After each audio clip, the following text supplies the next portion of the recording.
Quand vous sentez que votre vie n'avance pas, humiliez-vous. Cherchez de l'aide, demandez de l'aide. Regardez, je vais vous donner 4 types de personnes qui existent dans la vie de tout homme, qui peuvent être de l'aide, auxquelles il ne faut pas s'entêter. 1. C'est ce que j'appelle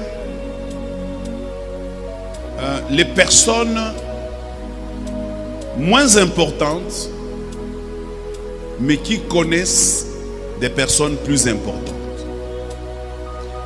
Des personnes moins importantes qui connaissent des personnes plus importantes. Écoutez-moi bien. Il y a des gens, en le regardant comme ça, il n'est pas très important. Il n'a rien à vous donner. Mais cette personne peut vous connecter avec quelqu'un qui peut vous aider dans votre problème. Tu me donnes un bon amen. Bibliquement, je vais vous donner un exemple de Aman. Aman était général de la Syrie, un grand homme devant le roi. Mais Aman était lépreux. Dans sa maison, il y avait une petite fille. Et cette petite fille, un jour, elle a dit à la femme de Naaman que si mon maître était en Israël, je connais quelqu'un qui l'aurait guéri de sa lèpre.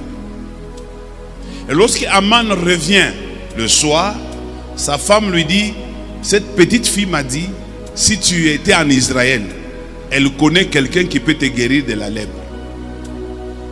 Naaman, ou plutôt Aman, est en train de souffrir, il est en train de stagner, tout grand qu'il était, mais il a une situation qui n'évolue pas.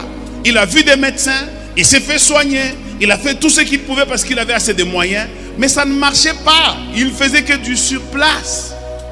Mais cette fille n'avait vraiment pas de l'importance devant lui, parce que c'était juste une bonne. Il pouvait la chasser et la remplacer par quelqu'un d'autre. Mais cette personne-là connaissait quelqu'un de plus grand qui pouvait aider Aman. Tu as, je te dis, aïe aïe aïe, ne néglige personne. Je dis bien ne néglige personne.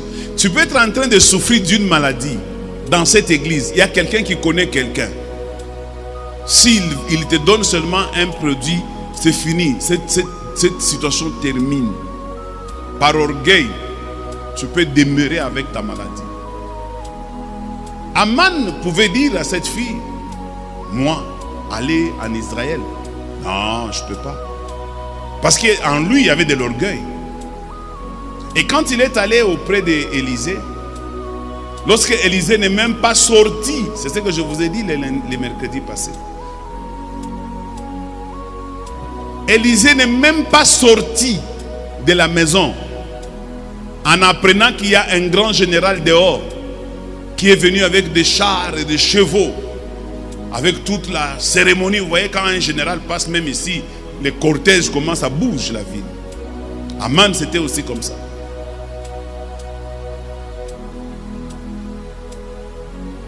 Et quand il arrive là-bas,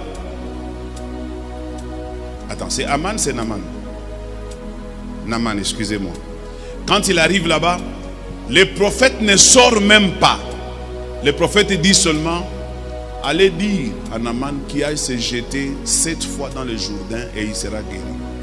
L'orgueil de Naaman monte. Il dit, pourquoi n'est-il pas sorti? Pourquoi ne m'a-t-il pas imposé la main? Pourquoi n'a pas touché l'endroit là où il y a la lèpre?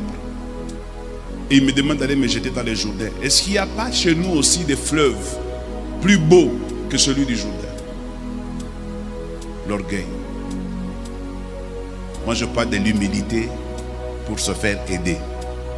Soyez humble, vous vous ferez aider.